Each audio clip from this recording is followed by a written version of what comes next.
157. 157 fue un número que trajo muchos problemas, muchas controversias en el año 1998 cuando yo estaba cursando el segundo grado de la escuela primaria. No solamente a mí, sino a un montón de chicos, un montón de compañeros, tanto en Buenos Aires como en un montón de provincias. Este número trajo perseverancia, inversiones, negociaciones, angustias, tristezas, depresión. En algunos casos trajo frustración, sensación de vacío existencial. Y en otros casos mucho menores trajo victorias. Me acuerdo cuando estábamos en la escuela que la maestra estaba escribiendo en el pizarrón. Nosotros a veces atentos, a veces no, a veces hablando con un compañero, a veces haciendo alguna tarea. Y de repente tocaba el timbre del recreo. En ese momento, todos pensando en todas las situaciones que acabo de mencionar, salíamos corriendo al patio, no al mástil, no a correr por todas partes, no a jugar a nada, salíamos corriendo a la fila del kiosco. ¿Por qué? Porque el 157 era el álbum, tenía que ver con el álbum, con la figurita más complicada de la serie de Dragon Ball Z. Ninguno de todos los chicos durante 3 o 4 meses habían conseguido esa figurita. Era un vacío en el corazón de todos. Tenía compañeros que tenían pilones así grandes de figuritas. Algunos tenían 5 álbumes llenos, pero les faltaba solamente la 157. Un día había un chico, Pedrito, un compañero de un curso más alto que yo. Él estaba en tercer grado, nosotros en segundo. Él corría por todos lados preguntándole a todo el mundo si tenían la 157.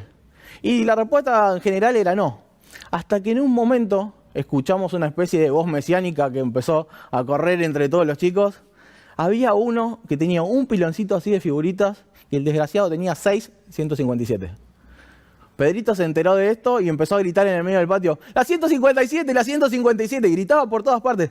Y dijo, el que tenga la 157 yo le doy todo. Y las maestras lo querían callar porque estaba haciendo disturbios en el patio, por poco prendía fuego goma. Faltaba que empiece a saltar, a gritar, a romper cosas. Pero Pedrito seguía gritando. Y en un momento me acuerdo como si fuese hoy, que entre todos los chicos se abre la multitud así. Imagínense una luz que baja del cielo. Y aparece un chico de sexto grado, grandote, con su pilón chiquito de figurita. No tenía más que la 157, pero tenía esa. Y Pedrito empieza a llorar y corre hacia el chico más grande. Había aparecido el Salvador. Pedrito agarró sus 2 bolsas con figuritas, sus 4 álbumes que tenía, que le sobraban. Se quedó con un álbum con el que tenía el vacío y llenó con la 157 ese álbum. Nunca más me voy a olvidar de ese día, del grito de este chico. Y hoy quiero hablarles especialmente de una persona que tenía un vacío existencial, un vacío en su vida, una persona a la que le faltaba la 157. Y si te falta la 157 en algún área de tu vida, este mensaje es para vos. Hoy quiero hablarte de Bartimeo, de la banquina a la carretera. Quiero hablarte de una persona que no dejó pasar la oportunidad y cuando vio el momento, así como Pedrito, no paró de gritar. Y dice la Escritura en el Evangelio de Marcos, capítulo 10, a partir del versículo 46. Después de llegar a Jericó, más tarde, Jesús salió de la ciudad acompañado de sus discípulos y una gran multitud. Jesús no iba solo, Jesús iba con sus amigos, Jesús iba con los cercanos y aparte lo acompañaba un montón de gente. Lo acompañaba un montón de personas a las que nosotros hoy consideraríamos cristianos. Gente que teóricamente tiene que tener los valores de Jesús, gente que teóricamente tiene que buscar ser nexo entre Jesús y las personas, gente que si ve necesidad en las personas tiene que enfocarse y esforzarse por ayudarlas a alcanzar la salvación, por ayudarlos a alcanzar a Jesús. Pero vamos a ver algo que Jesús hizo en este momento como maestro, porque cada vez que él tenía una oportunidad, la utilizaba para enseñar. Y el texto sigue diciendo, un mendigo ciego llamado Bartimeo, hijo de Timeo, estaba sentado junto al camino.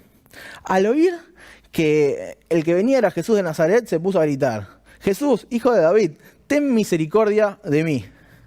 Y esto es algo increíble, porque vamos al primer punto. Tener vista no es lo mismo que tener visión.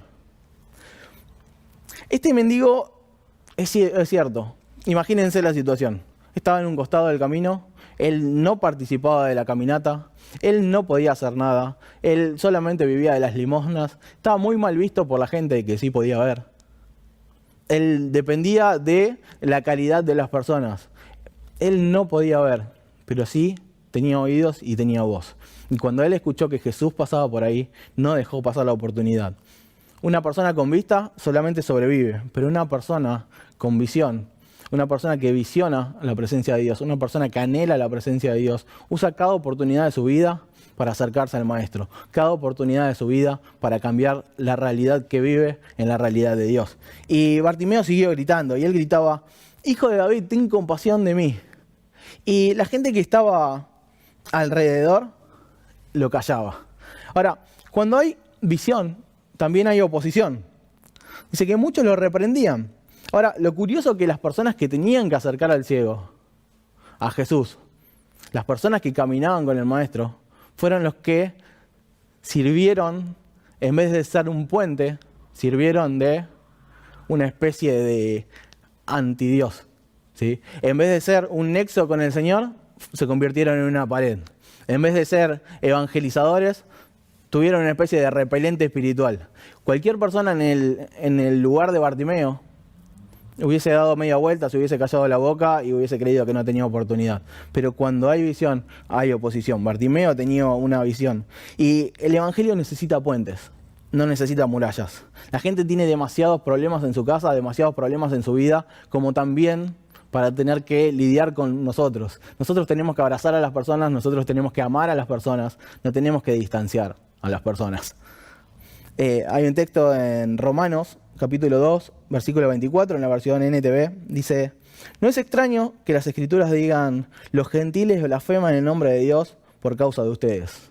Lo repito, dice: No es extraño que las Escrituras digan, los gentiles blasfeman el nombre de Dios por causa de ustedes. Aquellos que tenían que abrazar al necesitado, los juzgaron por sus errores. Gracias a Dios en nuestras iglesias no tenemos gente así, pero quizás en otros lugares o quizás en ese tiempo sí pasaba. Pero en aquel entonces, muchos que tenían que ser nexo con el Señor, funcionaron como repelente, como les decía antes, ¿sí? Alguien dijo una vez que cuando entramos a la presencia de Dios por primera vez, cuando nos acercamos a Jesús, entramos por el portón gigante de la gracia. Pero cuando empieza a pasar el tiempo, nos empezamos a acomodar, cuando empezamos a tener un espacio en la congregación, cuando la gente nos empieza a conocer, nos paramos en la puerta y decimos quién puede entrar y quién no. Ahora, Bartimeo no dejó pasar la oportunidad. Bartimeo no dejó que su voz no se escuchara. Él siguió gritando ante las críticas. Y algo genial es que Jesús escucha, Jesús presta atención, Jesús está atento a tu clamor, Jesús está atento a tu dolor. En el antiguo Israel, cada vez que el pueblo clamaba, cada vez que el pueblo gritaba, cada vez que el pueblo pedía ayuda de Dios, el Padre respondía con un libertador, el Padre respondía con un juez. Cada vez que el mundo hoy grita por necesidad, el Padre responde con Jesús. Y en este momento Jesús paró a escuchar. Y dice el versículo 49, Jesús se detuvo y dijo, llámenlo. Así que llamaron al ciego y le dijeron, ánimo, levántate, el maestro te llama. O sea, ¿creíste que Jesús no te prestaba atención? No compares a las personas con el Señor. Yo te pido disculpas de parte de la iglesia si en algún momento te hicimos algo así, pero Jesús no es así, Jesús no es como nosotros. Jesús te ama y está dispuesto a dejar cualquier cosa. Él dejó el trono para venir a caminar con vos, para venir a caminar a tu lado y para llamarte como los mandó a llamar en ese momento. Cuando el mundo clamó, Dios escuchó y lo mandó a Jesús. Y Jesús hoy te está llamando, Jesús hoy te está escuchando. El Mesías no le tiene miedo a la impureza. Las personas a veces sí, a veces vemos defectos en alguien, a veces vemos defectos en nosotros mismos y los proyectamos en las personas y nos asustamos en realidad de nuestra propia imagen. Eso pasa, es cierto. Pero Jesús no es así. Jesús no tiene miedo de tocar a un leproso, Jesús no tiene miedo de llamar a un ciego, Jesús no tiene miedo de sentarse a comer con cobradores de impuestos. Jesús no le tiene miedo a tus errores, Él vino a sanarlos. Jesús no le tiene miedo a tus dolores, Él vino a sanarlos. Jesús no le tiene miedo a tu testimonio, Él vino a transformarlo. Y saben, voy a parafrasear una frase de John Maxwell que dijo en un momento. Él plantea que cuando tengas un sueño, una visión o un deseo mucho más grande de lo que vos sos, un deseo totalmente enorme que no está al alcance de ningún ser humano, las personas que estén al lado tuyo te van a decir, no podés, es demasiado para vos, esto es mucho, no lo vas a lograr. Pero cuando sigas avanzando, cuando sigas hacia la meta, te van a querer aconsejar. Y cuando lo logres, van a decir, hey, yo siempre confié en Él. Eso pasa con las personas, eso pasa con nosotros. Pero Jesús confía en vos desde antes de la fundación del mundo. Si estás vivo, si estás viva, si podés respirar, todavía hay esperanza. Dios confía en vos. Y Dios hoy, así como lo llamó a Bartimeo, te está llamando a vos. ¿Sabés que la actitud de Jesús en responder al clamor de Bartimeo hizo que aquellos que lo frenaban, lo llamen? Jesús utilizó esa oportunidad no solamente para acercar al necesitado, sino para mostrarle a los que caminaban con él la necesidad que tenían en su corazón. Y esto se lo voy a decir a los líderes y pastores que seguramente nos están escuchando de otras congregaciones. ¿Saben? Yo no creo que estas personas que están alrededor de Jesús lo hayan hecho con mala intención. Así como nosotros muchas veces cuidamos nuestras doctrinas, cuidamos la forma de enseñanza, cuidamos el orden litúrgico de nuestros cultos, pero pastor, líder, amigo, quiero decirte una cosa. Hayas estado al lado que hayas estado. Número 1, las personas son más importantes que nuestras reuniones. Número 2, las personas son más importantes que nuestras liturgias. Y número 3, las personas son más importantes que nuestros gustos personales. ¿Sabes qué? Jesús nunca se salió del camino. Jesús jamás se salió del camino para llamarlo a Bartimeo. Él es el camino, Él es la verdad, Él es la vida. Él no se sale de su esencia para llamar a los pecadores. Él no se corre de su esencia para llamar o para sanar a los errores de los demás. Él lo llamó desde el mismo punto donde estaba, Él frenó, no se salió del camino y lo invitó a Bartimeo a entrar en él. Jesús era el camino, Bartimeo estaba a un costado. Jesús lo llamó a volver a la realidad de Dios. Y en el versículo 49, como decía antes, dice: Jesús se detuvo y dijo: llámenlo. Así que aquellos llamaron al ciego y dijeron: ánimo, levántate, te llama. Y el versículo 50 es increíble porque dice: él, arrojando la capa, dio un salto y se acercó a Jesús. ¿Qué quieres que haga por ti?, preguntó el Señor. Rabí, quiero ver. Y algunas versiones dicen: quiero que me devuelvas la vista. Bartimeo saltó ante el llamado de Dios. ¿Qué estás haciendo ante el llamado de Jesús?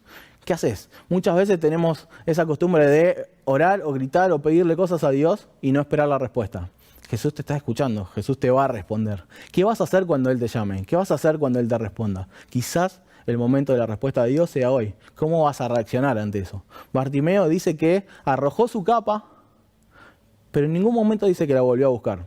La capa del ciego, en el siglo I, tipificaba quién era él. Los ciegos tenían unas capas especiales que los etiquetaban como ciegos. Hoy quizás te etiqueten en las redes sociales, hoy quizás te etiqueten con bullying en la escuela, quizás alguna persona de chico le hayan dicho gordo, flaco, orejón, narigón o cualquier cosa. En el siglo I te ponían una capa. ¿Cuál es la capa que tenés hoy? No tengo idea la que te toca a vos. Conozco muchas capas que tuve puestas, pero ante el llamado de Dios se cae toda capa. Ante el llamado de Dios se cae toda carga, se cae toda frase que te hayan dicho. Muchas veces me acuerdo de que cuando era chiquito tuve una docente en arte que me dijo una frase que marcó mi vida durante un montón de años. Y me hizo sentirme mal durante muchos años. Y esa frase la usaron mis compañeros para hacerme bullying cuando era chiquito. Sufrí mucho tiempo, pero cuando me encontré con Jesús, pude tirar la capa de esa frase y empezar a seguirlo libremente.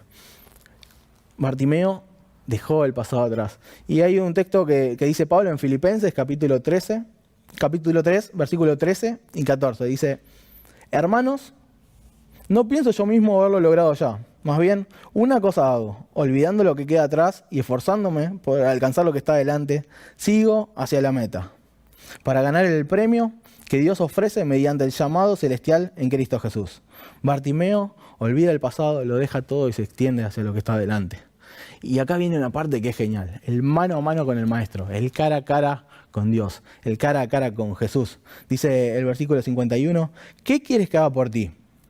Rabí, quiero ver, le respondió.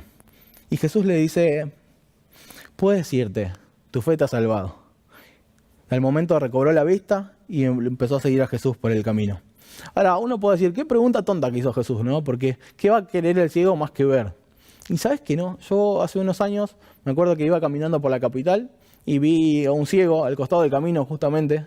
Y empecé a hablar con él, merendamos juntos, charlamos un rato. Y en un momento tuve la inquietud, después de haber leído esta historia y algunas historias más parecidas, de preguntarle qué era lo que más anhelaba en su vida. Y él me dijo: la verdad, quiero mucho dinero.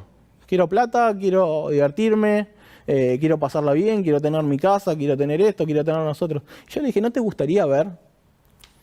Y me dijo: No, la verdad que no. Estoy acostumbrado a no ver. Veía cuando era chiquito, después empecé a ver cada vez menos y me acostumbré a esta vida. La verdad me siento cómodo, no lo necesito. Así que no es una pregunta tan tonta, porque ante la pregunta de Jesús, Bartimeo está exponiendo su corazón. Bartimeo quería ver. ¿Qué es lo que querés que haga por vos? Te pregunta Jesús hoy. ¿Querés ver? ¿Querés ver de vuelta? Ahora, lo curioso que, como decía hace un momento, dice, quiero recobrar la vista, algunas versiones. Otras dicen, quiero ver. Sea en la situación en la que estés, si no viste nunca, o si viste en algún momento y por las situaciones de la vida, por malas decisiones, por malas acciones, o porque alguien te hizo algo en un momento, terminaste a un costado del camino, hoy Jesús quiere devolverte la vista y te está llamando para que vuelvas. Hoy quiere llamarte un frente a frente. Y encima de todo, Jesús le da la opción a Bartimeo para que se vaya a su casa y para que haga lo que quiera. Pero una vez que tenés un mano a mano con Dios, yo imagino la situación. Me encanta imaginarlo a Bartimeo como en las novelas o como en las películas, cuando Jesús toca sus ojos. Acá no dice que lo tocó ni nada, pero dice que Jesús le dice, tu fe te ha sanado, y él empezó a ver. Imagino a esa persona que está tirada en una cama, enferma, minusválida, con dolor, que no puede vivir más, cuando cierra los ojos acá en la tierra y los abre en el cielo. Imagino a esa persona que está postrada, que está sufriendo, que no aguanta más una situación, y cierra los ojos y los abre en el cielo. Imagina a esa persona que quizás tiene un problema enorme en su vida, que cierra los ojos después de orar, los abre y la situación fue transformada. No sé cómo sea tu situación, pero Jesús quiere que empieces a ver como Él ve, que empieces a ver con luz. Él quiere sacarte de las tinieblas y hacerte caminar en su luz admirable. El Señor le dice, vete, tu fe te ha sanado. Ante la situación, Bartimeo no se fue, sino que lo empezó a seguir. Y saben, para terminar, el nombre de Bartimeo es increíble porque tiene un doble significado. Bar significa hijo, pero Timeo tiene dos posibles traducciones. Una es inmundo o profano y la otra es altamente estimado. Algunos lo veían como un hijo de inmundicia, pero Jesús lo veía como un hijo de alta estima. ¿Cómo estamos mirando? ¿Cómo creemos que Dios nos ve? Si crees que el mundo te ve con cara de inmundicia, Jesús te está viendo con alta estima. Jesús te ama y Él conoce el propósito que hay para tu vida. Él te hizo con propósito y a propósito. Al principio las personas lo veían como inmundicia, pero Jesús lo vio con alta estima. Jesús utilizó la posibilidad no para sanar solamente a Bartimeo, sino para sanar la vista y la visión de todos los que lo rodeaban. Bartimeo, de la banquina a la carretera. Que Dios te bendiga.